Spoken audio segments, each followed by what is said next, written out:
ఎన్టీఆర్ తెలుగు తెర ఇలవేల్పు. ఆయన వారసుడిగా ఆ మహానటుడి వెలుగులకు మరిన్ని హంగులు జోడించిన ఘనత బాలకృష్ణ సొంతం.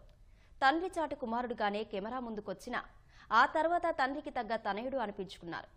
50 ఏళ్లుగా ఆబాల గోపాలాన్ని అలరిస్తూ దిగ్విజయంగా తన నట ప్రయాణాన్ని కొనసాగిస్తున్నారు అగ్ర కథానాయకుడు బాలకృష్ణ.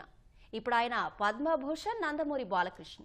బాలకృష్ణ పద్మభూషణుడు కావడం అభిమానుల్లో మరింత జోష్ని పెంచింది.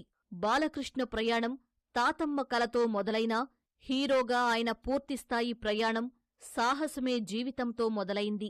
మంగమ్మగారి మనవడు, కథానాయకుడు, భలే తమ్ముడు, పట్టాభిషేకం, నిప్పులాంటి మనిషి, ముద్దుల కృష్ణయ్య, అనసూయమ్మగారి అల్లుడు, దేశోద్ధారకుడు, భలే దొంగ, ముద్దుల మావయ్య తదితర చిత్రాలతో ఎన్టీఆర్ తనయుడిగానే కాకుండా బాలకృష్ణగా తెరపై తనదైన ముద్ర వేశారు.